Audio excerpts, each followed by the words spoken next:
আসসালামু আলাইকুম ব্যারিস্টার হাসান। ওয়ালাইকুম আসসালাম। যারা spouse as a British citizenship হিসাবে আইএলআর এর অ্যাপ্লিকেশন করবে তাদের এলিজিবিলিটি ক্রাইটেরিয়া কি কি এবং ফিনান্সিয়াল রিকোয়ারমেন্টের কোন কোন ক্রাইটেরিয়াগুলি অবশ্যই ফুলফিল করতে হবে? আজকে যে বিষয়টি নিয়ে আলোচনা করব সেটা হচ্ছে requirements for indefinite leave to remain as a spouse of a British citizen or spouse of a settle person or partner of a settle person or partner of a British citizen. তো spouse or partner of a British citizen or settle person তারা indefinite leave to remain in the ইউকের জন্য apply করতে পারে।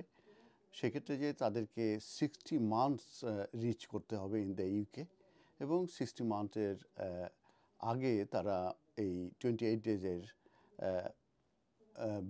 আগে কিংবা ভিতরে তারা অ্যাপ্লিকেশনটা করতে পারবে।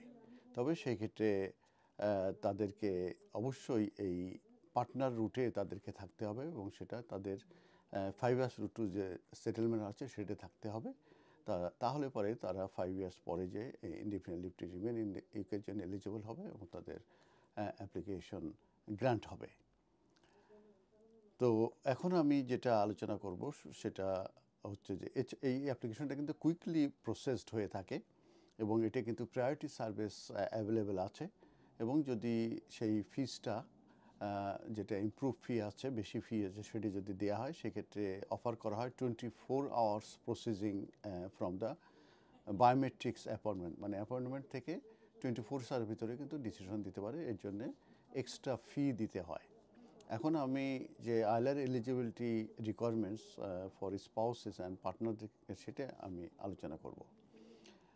এই ILR as a spouse or partner of a British citizen or settle person এই অ্যাপ্লিকেশন সাকসেসফুল হতে গেলে তাদেরকে মাস্ট শো করতে হবে নাম্বার ওয়ান, সেটা হচ্ছে যে তাদের সম্পর্ক জেনুইন এবং সাবসিস্টিং আছে উইথ দেয়ার পার্টনার।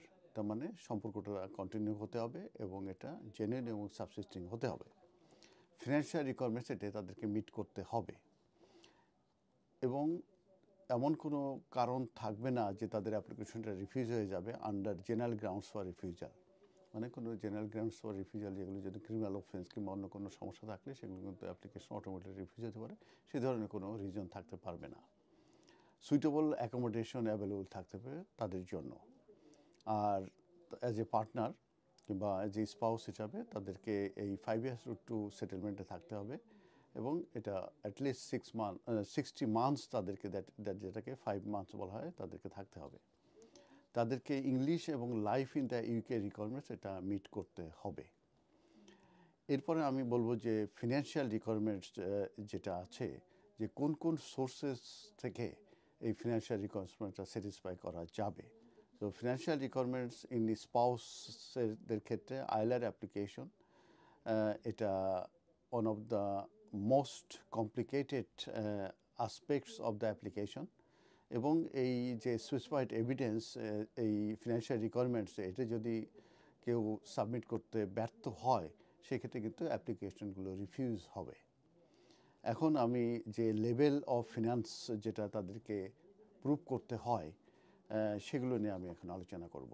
প্রথম হচ্ছে 18,600, যেখানে কোনো ডিপেন্ডেন্ট না থাকে, যেটা আমরা জানি 11 এপ্রিল 2024 আগে কিন্তু এই 18,600 ছিল। অতএব যারা 18,600 দেখিয়ে যারা স্পাউস হিসাবে এসেছেন তারা কিন্তু আইলার সময় তাদের 18,600ই কিন্তু তাদেরকে ফিনান্সিয়াল রিকোয়ারমেন্ট স্যাটিসফাই করতে হবে।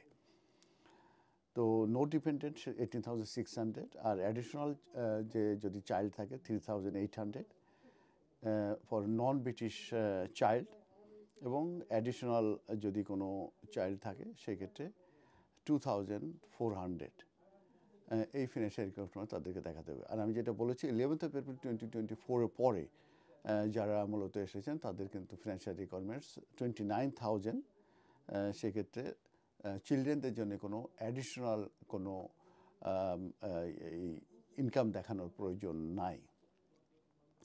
তবে এটা মূলত অ্যাভেলেবেল হবে এই যে 29,000-এ যারা আসছে তারা আইলার মূলত গ্রান্টেড হবে 2029-এ। তখন যেয়ে কিন্তু তাদের এই 29,000-ই তাদেরকে ফিনান্সিয়াল রিকোয়ারমেন্ট স্যাটিসফাই করতে হবে।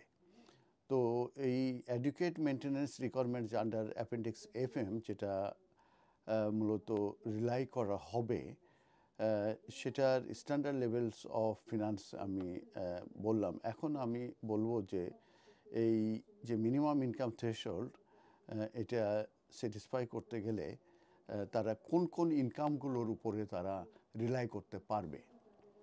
ইনকাম, স্যালারাইড ইনকাম যদি হয় এটার উপরে তারা রিলাই করতে পারবে, অথবা নন স্যালারাইড এমপ্লয়মেন্টও যদি হয় সেক্ষেত্রে অ্যাপ্লিকেন্ট কিংবা তার পার্টনার সেটার উপরে তারা রিলাই করতে পারবে।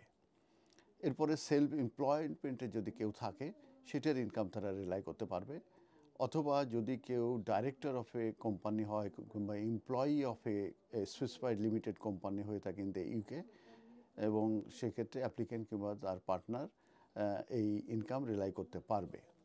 ক্যাশ সেভিংস যদি ওভার 16,000 হয়ে থাকে এবং সেটা যদি অ্যাটলিস্ট 6 মান্থ হেল্ড করে থাকে তাদের যদি অ্যাকাউন্টে থাকে in any currency by the applicant or their partner, সেটা কিন্তু তারা রিলাই করতে পারবে। আর যে 6 মান্থ পিরিয়ড যদি তারা ওই যে ফান্ড হোল্ডিং করতে হবে সেটা কিন্তু শর্ট টাইমের জন্য হতে পারে, কিন্তু সেটা স্পেসিফাইড সার্কামস্টেন্স হতে পারে। সেটা যদি কোনো অ্যাসেট যদি তারা বিক্রি করে সেক্ষেত্রে 6 মাসের কমেও তারা যদি মানিটা হোল্ড করে সেটা কিন্তু তারা ক্যাশ সেভিংসে রিলাই করতে পারবে। নন এমপ্লয়মেন্ট ইনকাম আছে এখানে, সেটা হচ্ছে ইনক্লুডিং প্রপার্টি রেন্টাল ইনকাম। যদি সেটা তাদের মেন হোম না হয়ে থাকে তাহলে রেন্টাল ইনকাম কিন্তু এই ফিনান্সিয়াল রিকোয়ারমেন্টসে রিলাই করতে পারবে। এরপরে ডিভিডেন্ডস ভাউচার যেটা আছে সেটা রিলাই করতে পারবে সেই ইনকামটা, অথবা ইনভেস্টমেন্ট থেকে যদি কোনো ইনকাম থাকে, স্টকস এবং শেয়ার যদি থাকে সেটাও কিন্তু তারা রিলাই করতে পারবে। আবার money from estate, occupational or private pension যদি হয়ে থাকে সেক্ষেত্রে যে কিন্তু in the name of the applicant or their partner যদি হয়ে থাকে সেক্ষেত্রে কিন্তু এই ইনকামটাও তারা রিলাই করতে পারবে। ম্যাটারনিটি অ্যালাউন্স অথবা যে ব্রিভমেন্ট বেনিফিট যদি তারা রিসিভ করে থাকে সেটাও কিন্তু তারা রিলাই করতে পারবে, কিন্তু ইনকাম রিলেটেড বেনিফিটস যেটা মূলত কাউন্টেড হবে না টুয়ার্ডস দ্য ফিনান্সিয়াল রিকোয়ারমেন্টস। ধন্যবাদ।